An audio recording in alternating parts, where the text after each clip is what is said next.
For 7 weeks throughout October and November, Erica and I will be traveling across the U.S., recording a web series called Untethered on the Road, sponsored by portable power company Tilt, TYLT. You can follow along by checking into Facebook, Instagram, or Twitter at Tilt Products, that's TYLT, or head to tilt.com.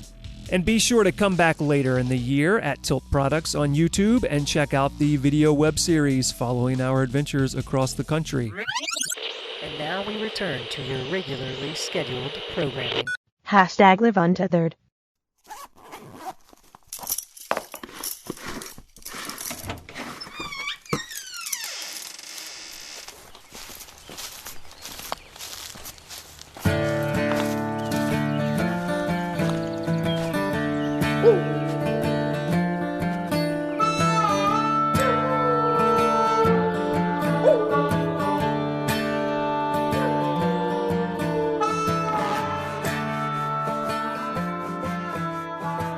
Hey everybody, welcome to episode 41 of the Go Get Outside podcast. This is your host, Jason Milligan. Welcome back, welcome aboard.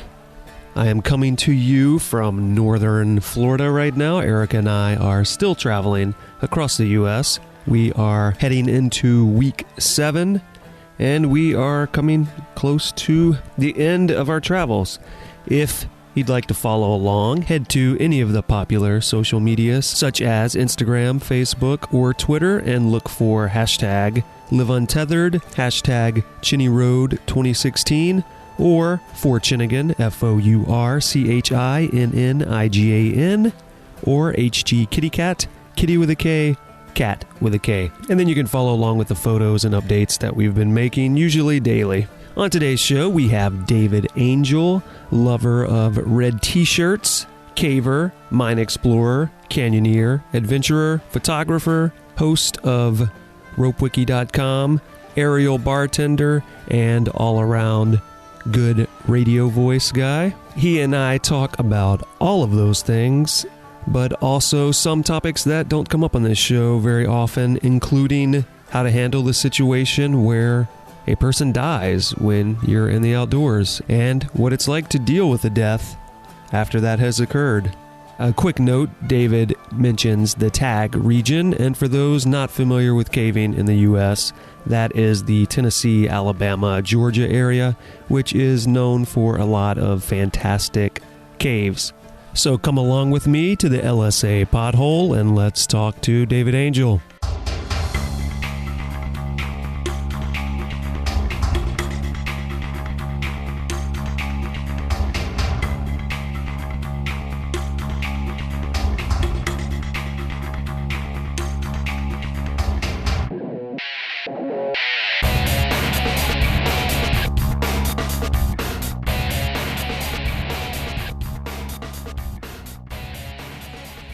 So my name is David Angel. I am a caver, a mine explorer, a canyoneer. I do geeky computery things to make a living. I do a little wedding photography. I get outside. Oh, wow. Look at that. Look at how you bring it back. Advertise the show for me. You did something that no one else who's been on this show has done before, which is when I asked you what location we should record in, you said, hey, let's do it here, which means that we had to run a canyon and hike up side of a mountain for a couple hours. So why don't you tell the audience where we are and why we are here? So we are in Little Santa Anita Canyon in the infamous pothole that is currently a keeper pothole. It's about a 6-foot climb out of here, and you normally need some help unless you're a strong climber. I have an affection for this particular canyon. I've run it many, many times, and it's so fun when there's water in it. And right now it's just so dry that we're covered in sweat, and hiking through this thing is, I would say, relatively miserable. We've made lots of good memories in this pothole. Alden likes to have potlucks here, so this is the potluck pothole. I think it's going to be a little different the next time we try to have a potluck here. It's now a slope, thanks to another buddy of ours.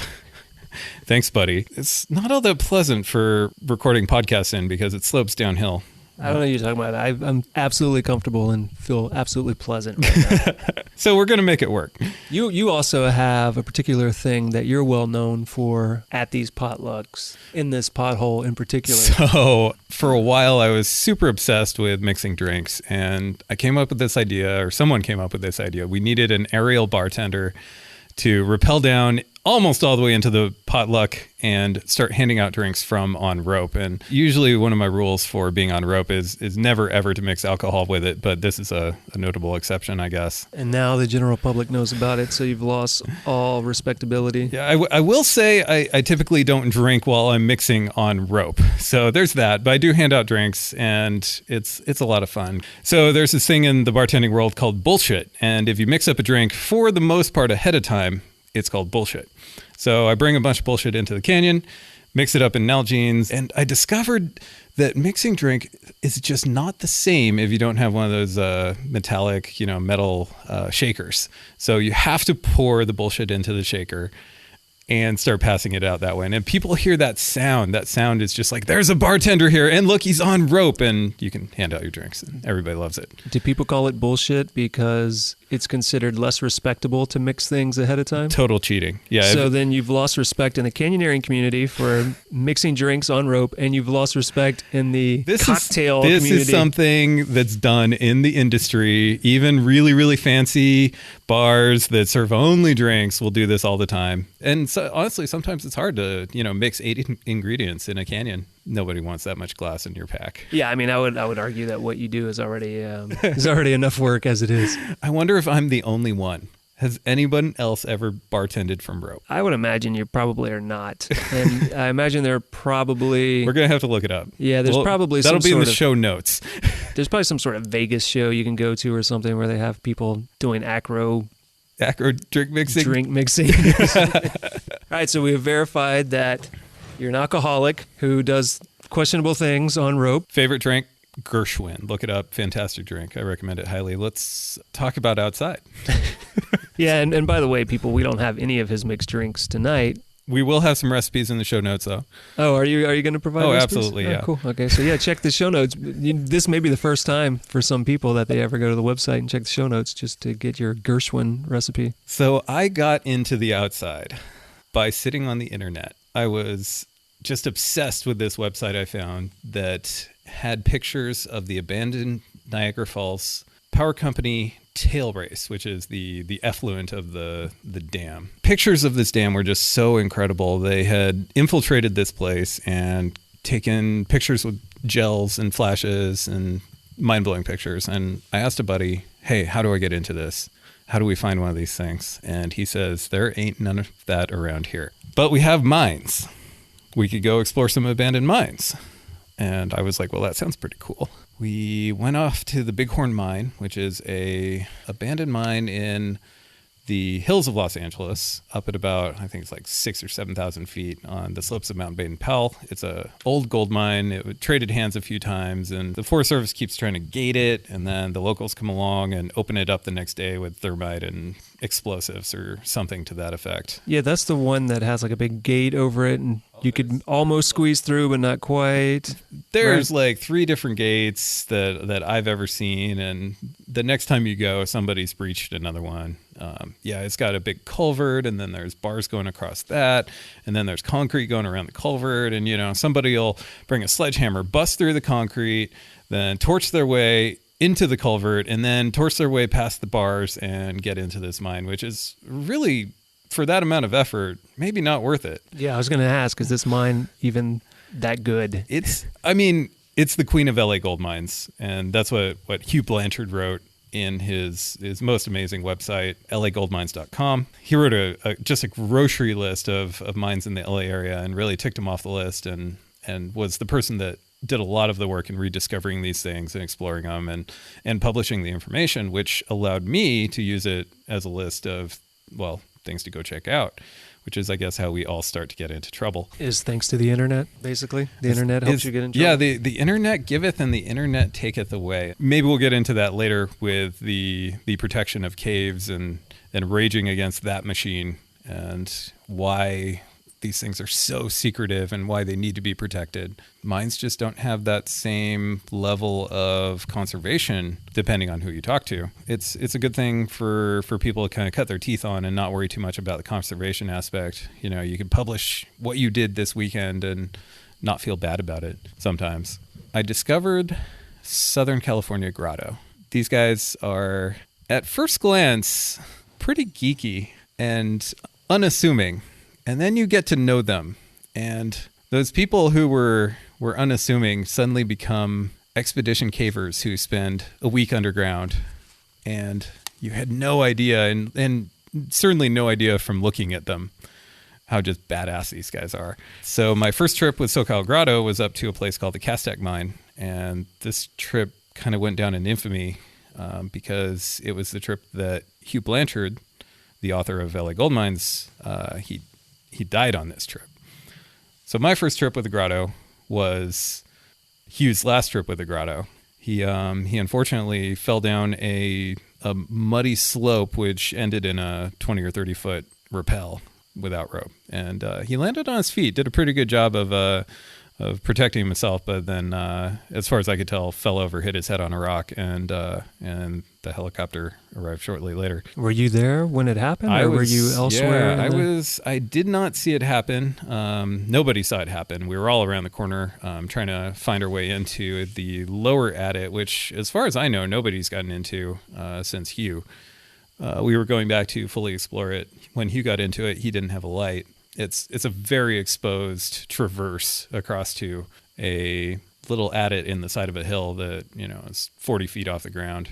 And everybody who gets there just looks at it and says, "That's spooky. I need some pro." My only thought is go out there with a bush anchor and knock that one off the list one day. So what was that like? Because if it was your first time, you have all those mixed emotions of like, this is kind of exciting, this is kind of scary, I'm not sure about this, I'm not sure of my skills yet, mixed with then suddenly a tragedy occurs. It's a little of all those things, you know. You're already pushed to your limits. The scree slopes are really steep, and you're exhausted. And then all of a sudden, this this tragedy happens. And you know, honestly, my first thought was really, really selfish. I was like, "Why is this happening to me?"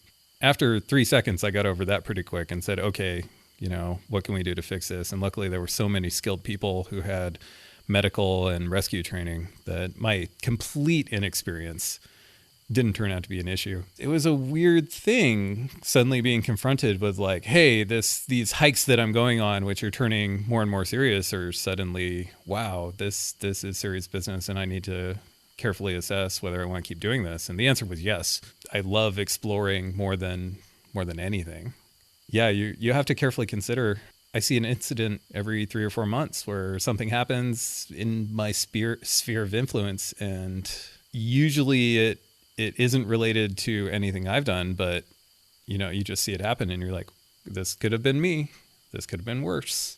Yeah, there's been a few just terrible things that have happened to me throughout my adventuring career that, you know, doesn't typically happen on the 405, although it's probably more dangerous. For people that don't know, that's a super populated freeway / interstate in Los Angeles, the 405. The most dangerous thing about a cave rescue is the drive home. That's what they say about everything. That's what they say about skydiving. That's what they say. That's what they say about everything except base jumping. The most dangerous thing about base jumping is base jumping. Let's talk about this a little more then, because that's something I didn't know about you. I didn't know that happened. I didn't know the story about that at all, but much less that happened to you on your very first trip with the Grotto, because I could see where that absolutely could scare you away from it entirely. And it sounds like you did think about that a little bit and then came back around. Do you think seeing the Grotto members in action helped reassure you? Absolutely. You know, seeing people who know how to react in that situation is going to be like, okay, well, you know, I could go out with these people because they're way safer than a lot of the folks you could explore with. And you should always try to gravitate to those people outdoors if you're going to be doing this stuff. I guess we should back up. So a grotto is a caving club. Southern California Grotto is a caving club in and around greater Los Angeles. There are a few of these. There's a San Diego Grotto. There's an Orange County Grotto, which is called the Desert Dogs. Grottos are amazing resources for people that want to grow in in any sort of vertical endeavor, but especially caving, because they have been around so long and are so rich in talent and history. They're really good resources for, just learning how to get on rope and learning how to safely ascend and descend rope. And that's how I learned to rappel and ascend is from the cavers. And I was lucky to have some very skilled teachers who, for free, would volunteer their time and go outside with us and be like, here's a rope, here's how it works, here's how you can kill yourself in 18 different ways, don't do those, here's how you can traverse lips and add friction and tie knots, and here's the materials and the science behind it. So many things that you normally have to pay hundreds of dollars in a class to get that kind of training, and Grotto's just handed out for free. You can become a member of these clubs for a year for pennies, a month, and they'll take you out and show you these things because they just want friends to go caving with. Let's talk about why grottos need to exist, because a lot of activities, like if you want to get into hiking or climbing, you don't necessarily need to join a club. You just need to learn how to do the activity and then go off with your friends and do it. But grottos serve a greater purpose because caves are kind of a different environment entirely than the world above. Caving's dangerous. We all have the picture of the quintessential cave squeeze in our head right now and thinking like, oh, that gives me the shivers. Heck, it scares me. They deserve a certain amount of respect and training and conservation. We all have these beautiful things in our head, and that's usually, those beautiful formations are usually marred by humans. We do what we can to protect them and conserve them, and in some cases do restorations on them or gate them. The cavers, by and large, do this as volunteer work because they love the caves so much, and the small creatures that inhabit them, that they're willing to gate a cave that they would love to have access to, or clean up a cave that people have trashed. Yeah, cavers are so skilled in so many ways, and they all have little specialties that everybody's got their specialty where they can come along and be like, oh, I know who's good at this. I know the guy who can build a cave gate, or I know the guy who takes the most amazing photos underground, or is an expert at cave rescue. And we breed that community. What do you think it is about caves that kind of attracts you to them? Because there's so many other activities that you already participate in and so many other things you could do. But I do often think of you as a caver, kind of first and foremost. So what is it about caves that you like so much? I guess if we back up a little, I first started with mines because that's what we have in Los Angeles. There are so many mines in Los Angeles. It's one of the reasons LA is on the map. Any road in the desert is going to take you out to a mine. And I started exploring those, and I was so thrilled with the history and wondering, like, how did these guys mine this? Like, what were the processes they used? What were they digging out? How long did it take them? What did they have to build to do that? And at some point, after discovering the grotto, they were like, hey, let's go to a cave. And caves are a little different. There's no human history in a cave necessarily. So it's more about the sport and the beauty. And as a photographer, obviously I was interested in the beauty and taking pictures and running some video of what it's like to be a cave explorer. Only recently in the last few years did I really start to embrace the sport of caving and really start to get used to, oh, hey, it can be a lot of fun to climb up this gnarly passage or do some squeeze that gives you the butterflies. Oh, let's dig out this passage so I'll fit. Yeah, lay off the cookies, man.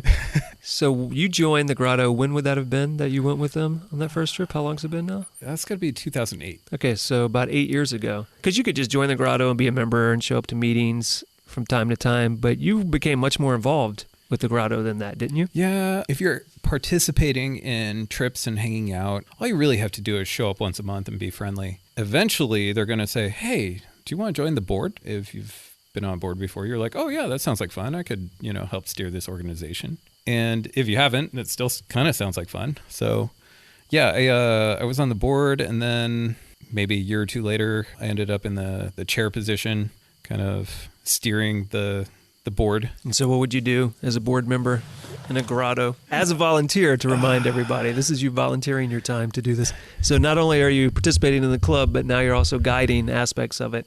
So a lot of what I do is outreach and trying to keep the club alive in the way that you see that it could be failing to stay relevant. I will contact people from the NSS who have moved to Los Angeles and be like, hey, I see you moved to LA. Do you want to come join us? And, sometimes they will. Other times you're like, oh, hey, there's this thing called Facebook. And in 2008, not everybody was on Facebook. And so it was like, hey, let's make a Facebook group. You'd even get questions about that. Like, do we really need one? Well, no, but let's make one and see how it works. Just taking electronic payments back in the day. Like that was something that needed to be done. And I was like, hey, let's set up a PayPal. So normal everyday things that you just have to be ahead of the curve and bring people. So basically you liked caving enough to do the non-fun stuff to help make caving better for everyone. Sometimes you get to play psychiatrist and you bring new friends into the club and they start saying, hey, why are these caves so protected? And why won't somebody tell me where this cave is? And they understand, we're trying to conserve these things and keep them a secret. It's not that we're worried about the person we're telling.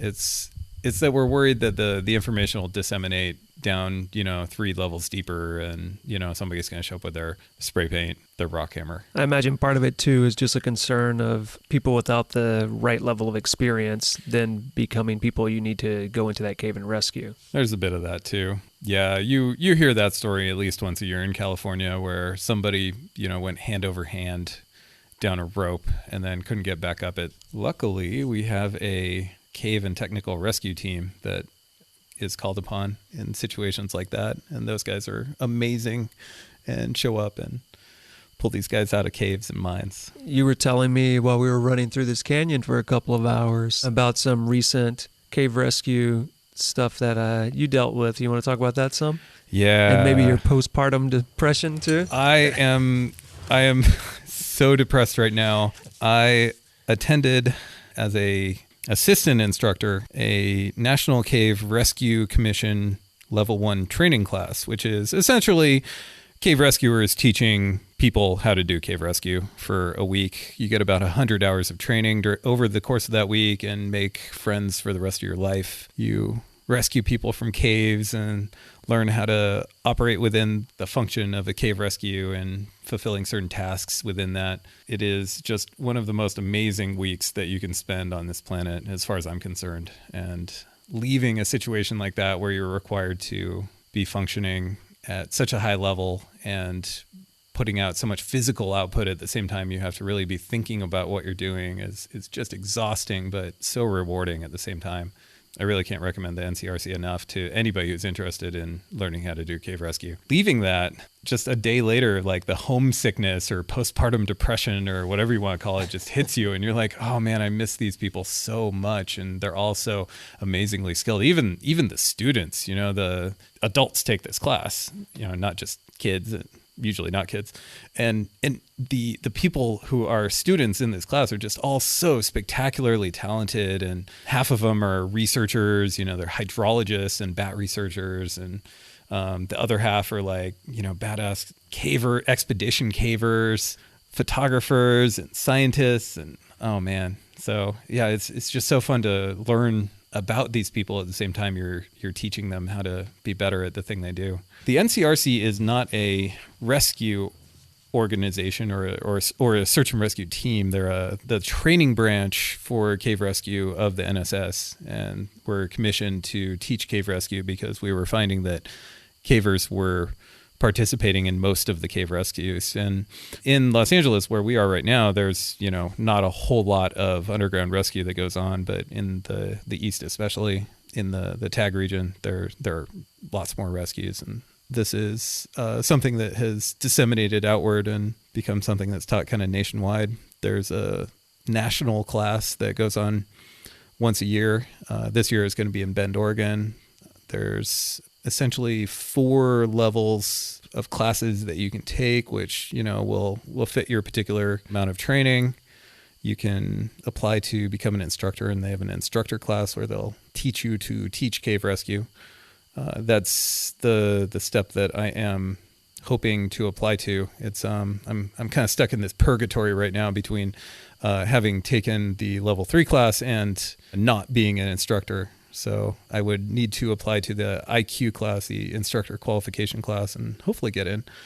We'll see how that goes. If not, there's a fun with ropes class that sounds like a blast. Say fun with ropes class? Yeah, you know, setting up high lines across gorges. And because the name makes it sound like when you would go to some sort of festival and there would be like all this technical caving courses, and then they're like, well, we got enough space left over. Let's make a course for the kids, the fun with ropes, where they go to the playground and just swing on the ropes for a little while. Okay, so I should have called it technical field operations and that sounds a little more respectable. Something like that, yeah. So you did another thing that no one else that comes on the show ever does, which is about half an hour before we were supposed to meet, you sent me an outline of topics that you would like to talk about. And I have that outline here, and we've already talked about some of these things. But are there particular things on here that you're just itching to talk about? Because the fact that you took the time to put this together, I'd like to respect that and give you the opportunity to discuss these things. So I guess this happens to everybody at some point, but I lost a friend who was so special, and we did almost everything outdoors together.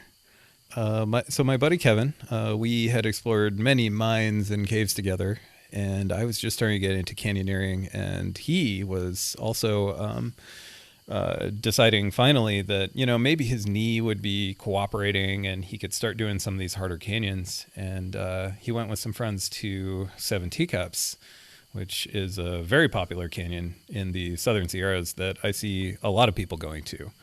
Him and his buddies, finished Seven Teacups, had no problems, and then decided to float down that fork of the Kern. For people who don't know, Seven Teacups is this little tributary canyon that empties into the Kern River, which is a whitewater river.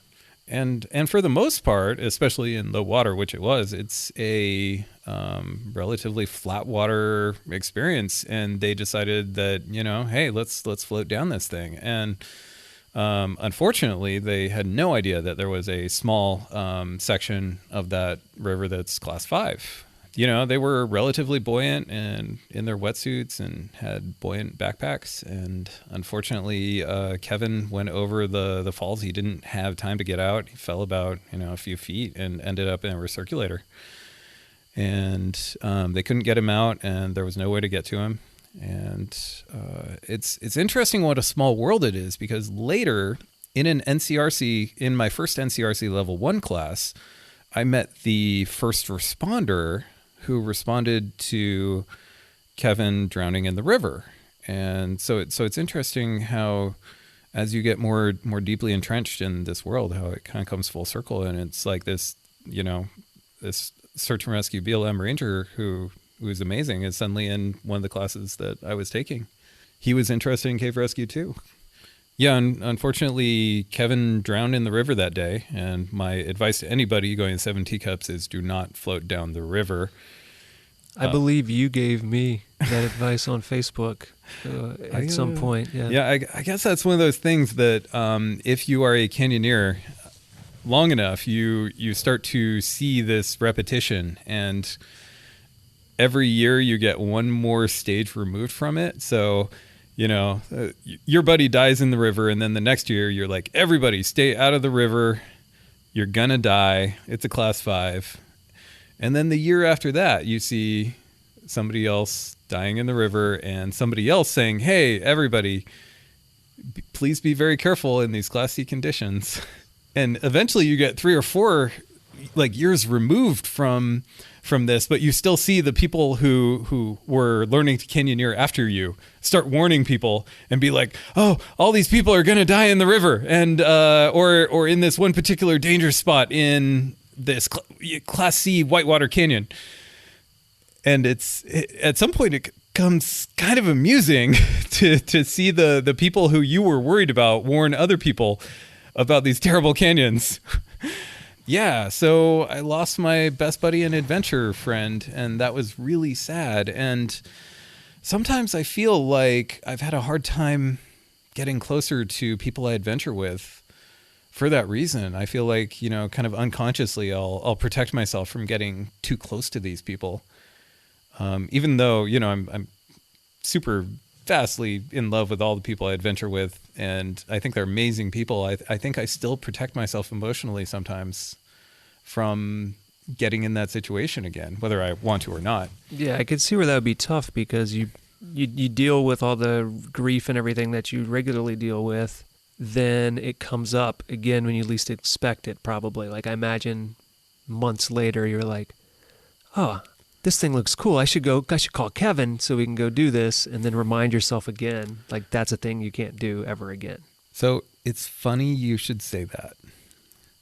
The weekend after he died, I got on a trip to a fantastic cave and decided that he would want me to go see that cave. And so I went.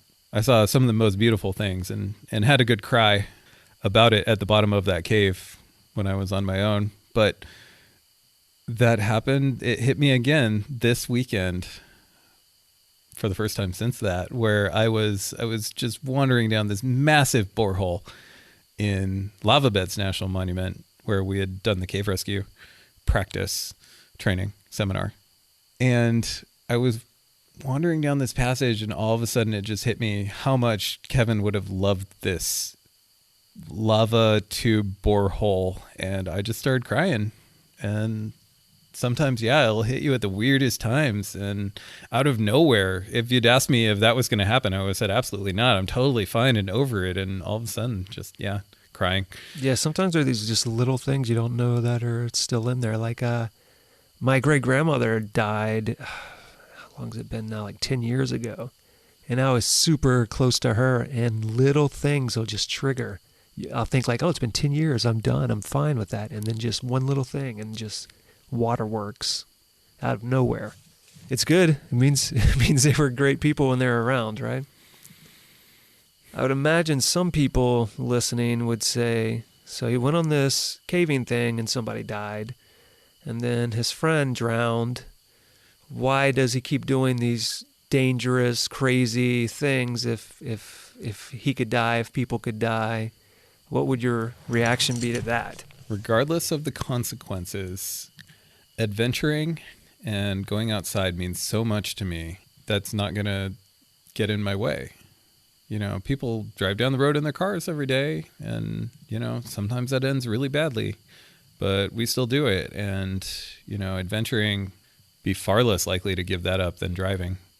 On a physical level, just kind of evens me out and makes me happier and releases endorphins. But there's a emotional aspect where you're striving and discovering and doing things that you didn't think you were capable of. You step outside of the cave and see the sky for the first time in 14 hours, and it's the most amazing feeling. Relief, but also accomplishment. That gets harder and harder to get. You keep upping the ante. Suddenly completing LSA. I remember the first time I ran LSA, man, I felt like a king at the end of this canyon. And now our big accomplishment is going to be finishing a podcast. Yeah, we were just talking about that earlier. When I was getting into canyoneering, this was one of those where my friend Carl and I were like, okay, we can probably go do LSA now. We think we have the skills for it. And now this is like a canyon we do before everybody goes to work in the morning, or people drag kegs of beer through it and have a big potluck at the end of it. And you keep pointing up, and I keep hearing rock fall. It's a good thing we're not wearing helmets right now. We can take time to put our helmets back on if we think that would be wise. Canyoneering. At some point, this guy named Dominic rappelled into my life. I was standing at the waterfall of Eden Canyon, staring up at it, I think on Super Bowl Sunday or something like that. And this dude comes rappelling down. And I was like, hey, I know how to rappel. I'm a caver. Is that what you said to him?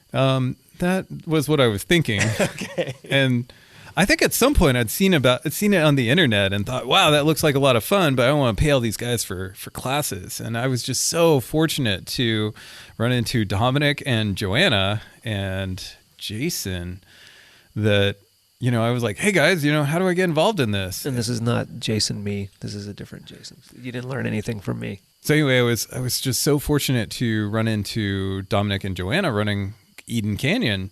I was like, hey, are you guys on the San Gabriel forum? And they're like, yeah. I was like, oh, wow, me too. And, we became friends, and Dominic showed up to the grotto, and he took me through my first canyon, which was Allison, which is in the San Gabriels.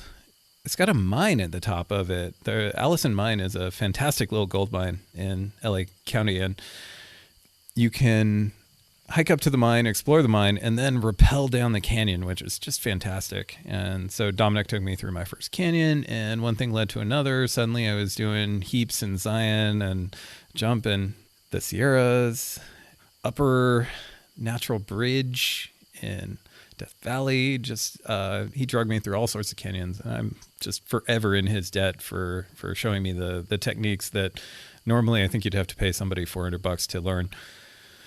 But yeah, that was a gateway drug for me into canyoneering. Or you acquire so many interesting tools when you both canyoneer and cave and mine explore. You can take your toolbox and apply it to the other thing that you're doing and be like, oh, so I learned how to really rappel in canyons, and then you look great when you're cave exploring and know how to actually rappel, and vice versa. The cavers will teach you how to ascend like pro, and so the cave training really taught me to always be ready to turn around at a moment's notice on rope and head back up if you have to. You start applying all these tools to the other vertical endeavor you're into, and it's really rewarding. And just like with caving, you got into canyoneering and you thought, well, it's not just enough to do this. I need to somehow get more involved in the community. So tell me about Rope Wiki. So Ben came along at some point and said, hey, I registered this domain. How do we make it into a website? And I was like, oh, well, let's just throw it on my server and see what happens. And I think the funniest thing about RopeWiki is how much negativity we got about the name at the beginning. Now it's a household name, and it's like, oh yeah, that's just the name of this site, and it's got brain trust in everybody's head now. But originally, everybody was like, this is a terrible name. We should call it Canyon Wiki, and that was taken, by the way. Or we should call it Beta Canyon Wiki or something to that effect. And really, I think the name was fine. So yeah, that's funny because I have never once thought like, oh, this is a weird name. And also, you guys kind of did yourself a favor because you didn't limit yourself. It doesn't just have to be Canyoneering Beta. And that's what I loved about the name, and that was always what I was telling Ben. I was like, hey, this is a great name, and don't let the people who tell you otherwise convince you of that. Yeah, so a little background if you didn't catch some of the other podcasts. RopeWiki is mainly administered by myself.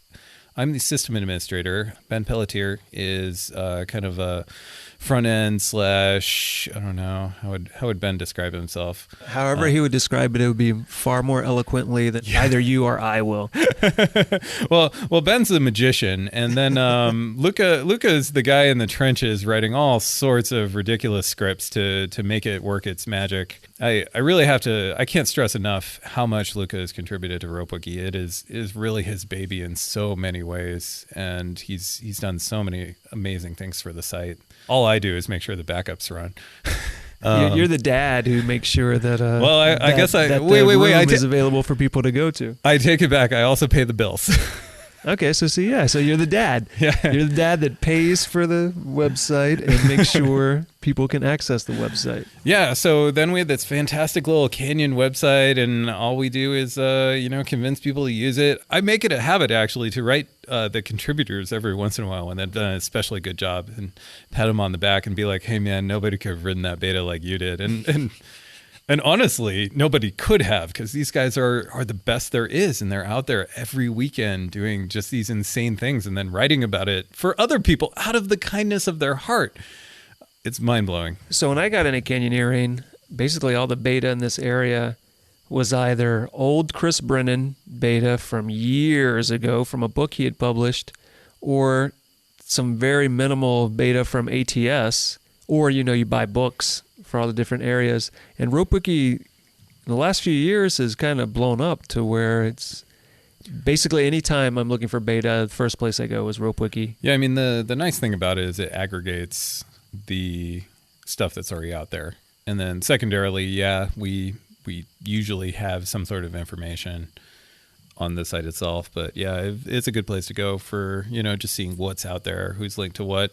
Also, I like to harp on people, like, please, please, please, whenever you run a canyon, submit a condition report, click on the button.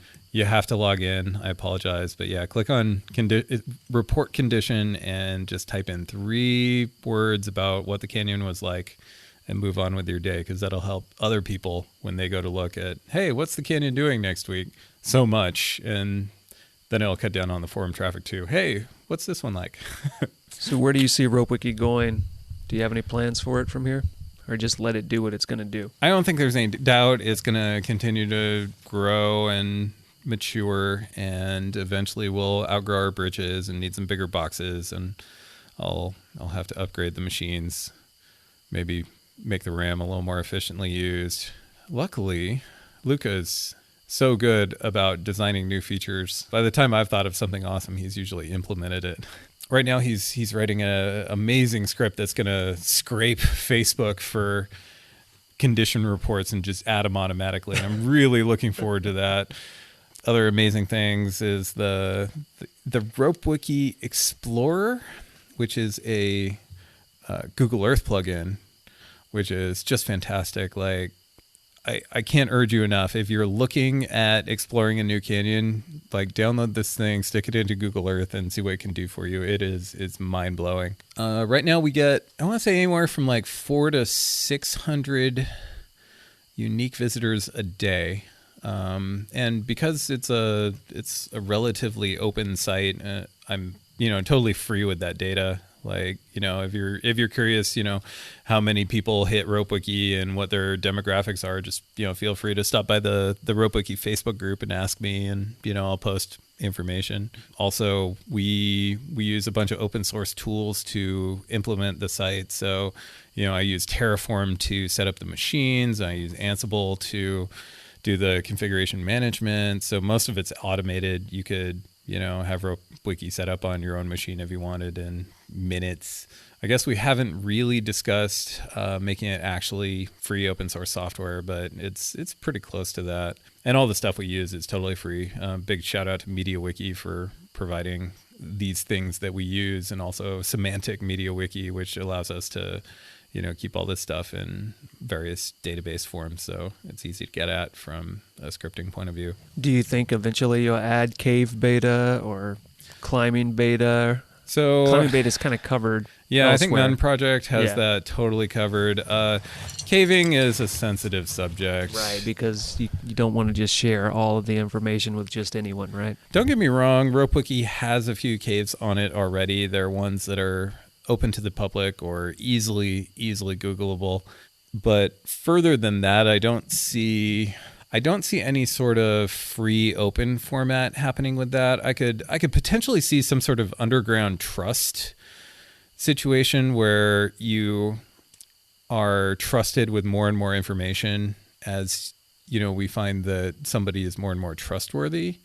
So, you'd have to have some sort of endorsement system. You could potentially keep all the information on there as long as it was very secure. It would be a real shame for the site to get hacked by some new MediaWiki exploit and then have that stuff become totally accessible. So we'd have to protect against that. So here's the big question. It's on your server. Is that server in your house?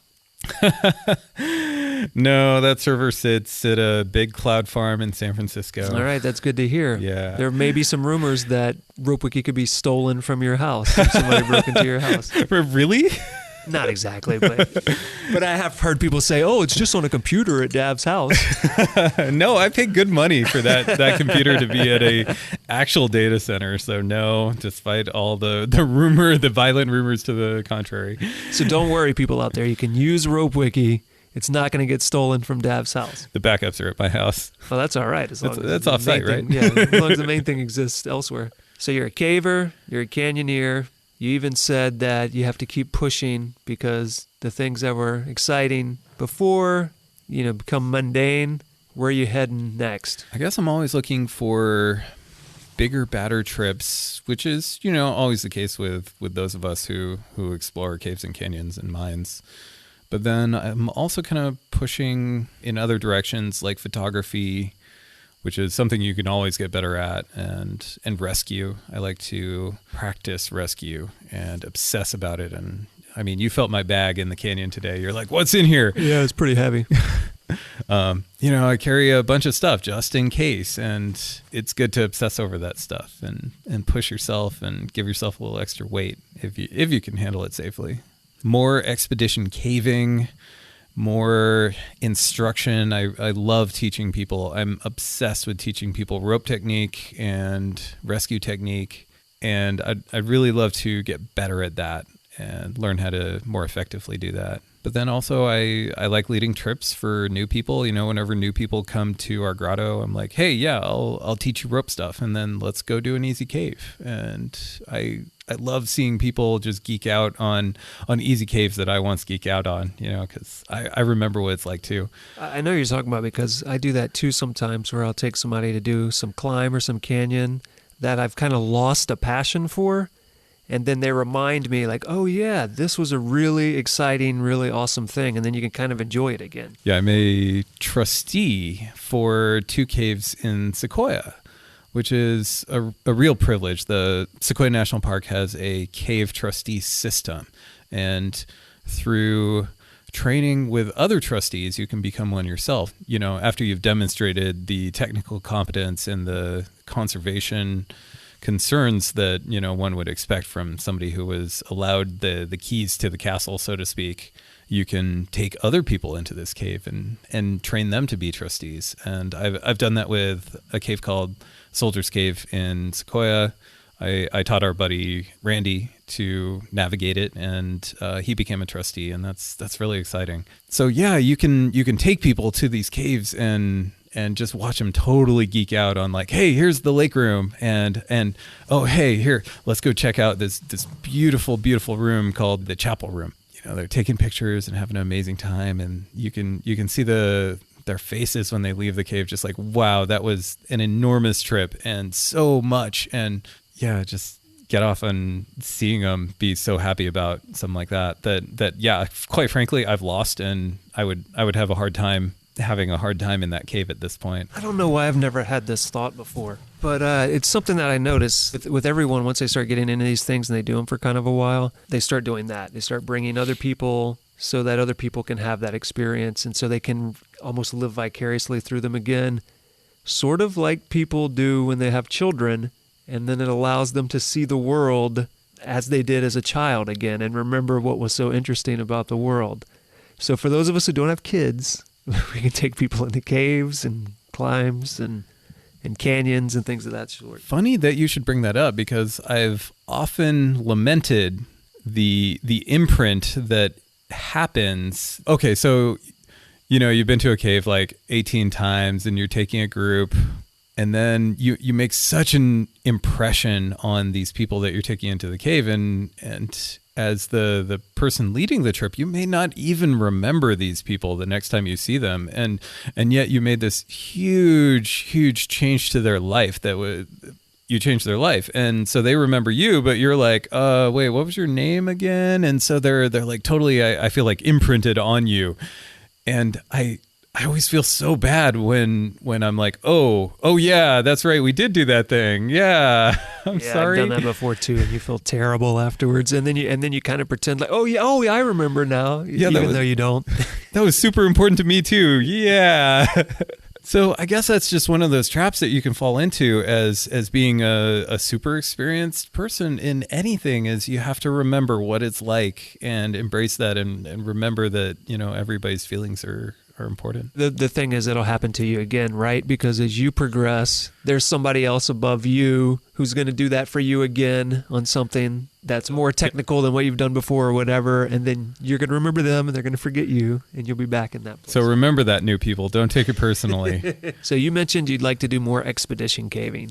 So talk about that. Tell me about expedition caving. There's a point at which, and it's very hard to define, a trip becomes an expedition. And usually it has something to do with misery and carrying lots of stuff. We have a cave in Sequoia, which is one of the longest caves in the state. And we do science on this cave. And I guess hardship and carrying heavy things are really the staples of expedition caving. And I don't want to make it sound like I'm like so much of a badass and I'm totally doing this stuff, because, you know, we hike some heavy stuff down to a cabin and have a good time, and then get to explore California's longest cave. These often involve overnights in the caves? Yeah, usually it'll not in the cave. Usually you have a chance to come back up out of it, but yeah, sure. Expedition caving can be days and days and days, and unfortunately, I'm not the right person to talk in depth about what it's like to be underground for 8 days. I've never done it. I've slept underground once, and that was because it was raining outside. Yeah, the Cave Research Foundation does science on a cave in Sequoia, and they have been studying it for decades now and have so much information and have learned so many things. And it's fun to be a part of that and get to participate in water sampling, or, you know, changing out the CO2 sensor, even cave mapping, which is a really complex art form that if you want to study something for years and years and years and still be no good at it, I'd suggest getting into cave mapping. That's really hard. I'm always looking for opportunities to do things for a long period of time and not be good at them. But yeah, it's a blast to, you know, carry all of your gear for the entire weekend, 6 miles down a hill, and, you know, get as much cave exploration and science time as you can. And then, you know, hike out the same weekend. And I'd call that an expedition if you're underground for 2 of those days and hiking for 3, something like that. Especially in inhospitable caves, you know, the ambient temperature is in the 40s and you're in a big, thick cave suit because everything's dripping on you. And, you know, things get inhospitable quick and you can run out of calories at a moment's notice. And you have to watch yourself and your teammates. And you know, any slip could be potentially very dangerous for everybody in terms of getting them out safely. So what we'll do now that we've talked about your past, your present, and your future, what you expect to do from here on out, we'll go ahead and start wrapping it up. So is there anything that you would like to leave the audience with that we haven't discussed, or maybe something that's on your outline that you sent me that we haven't talked about? I feel like everybody wonders why the name Dav. It actually isn't a shortening of my name. This will be a treat for anybody who stuck it out through this entire podcast. This is the only reason anybody listened. So I was 13 and had just discovered the internet and needed a name. And I'd been reading a really embarrassing series of books called Dragonlance. They're terrible fantasy novels. I don't recommend them, but 13-year-old me was in love with them. If the author of the Dragonlance novels is listening, he doesn't really mean it. So anyway, Tracy and Margaret, I'm really sorry, but yeah. So I chose this name for myself as an online persona in fantasy video games, and it was Deventilus. You know, this kind of stuck with me throughout the years, and eventually all my friends online decided that was much too long to type out. It's like 10 characters or something, so they shortened it to Dav, which just happens to also be a shortening of my name. So it kind of stuck, and later in life, it turned out to be useful. I was working in a company where there was a Dave and a David, so I was like, yeah, just call me Dav. You should have asked them to call you Deventilus. Yeah, well. So now you should let everyone know which places they should go to get more information, because I know you gave me a bunch of links that you'd like to share with everybody, with like caving information and various other things, and then places where people can go maybe check out some stuff that you've posted if you post things. Places. So definitely check out the show notes. All the URLs will be there. If you're interested in cave rescue, go to ncrc.info. If you're interested in the Southern California Grotto, go to southerncaliforniagrotto.com. If you're interested in canyon beta or contributing to any sort of canyon-related or rope-related things, ropewiki.com. We never talked about wedding photography. Well, what would you like people to know about your wedding photography? You want people to hire you? Is that what you want? Well, and not necessarily. I love wedding photography. It's I shoot. Really, that's interesting because a lot of photographers are like, I will shoot anything but weddings. It is one of the hardest things you can do. It is sometimes harder than caving or mine exploring or canyoneering. It is a really, really hard day, but it's a blast. And as a photographer, it's so much fun and rewarding in that same way. Yeah, if you are interested in seeing some of my work, I work for R&R Creative Photography or rnrphotography.com. If you're interested in those pictures of the Ontario Power Tail Race, we'll post the link to that. Also, there was a recent newspaper article about the NCRC class that I helped instruct. That'll be in the show notes as well. If you're interested in seeing some of the short films that I put together with Kevin, then go to Darktime. That's DARKTI.me. Well, thanks for having me. Thanks for coming on the show, dude. Appreciate telling all these fun stories. Now we have to put all this stuff away and then figure out how to get out of this pothole and then maybe get some sleep.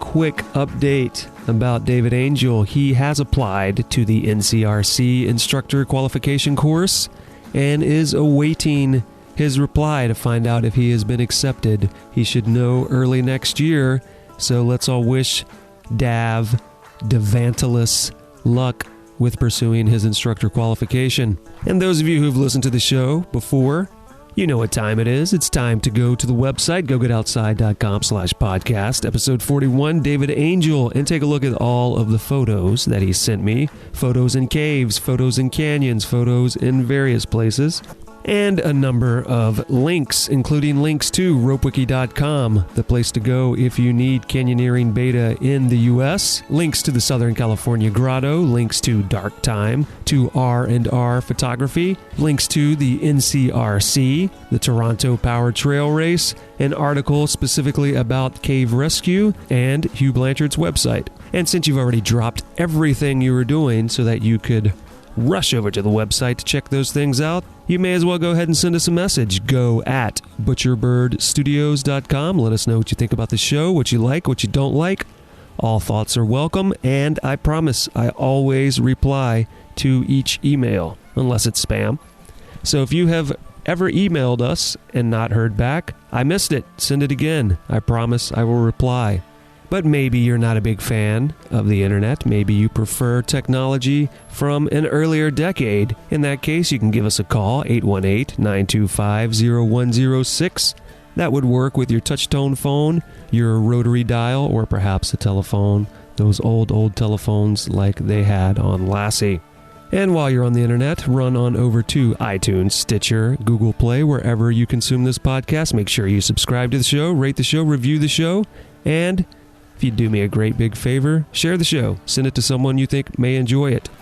Next time on the show, Janine Tidwell.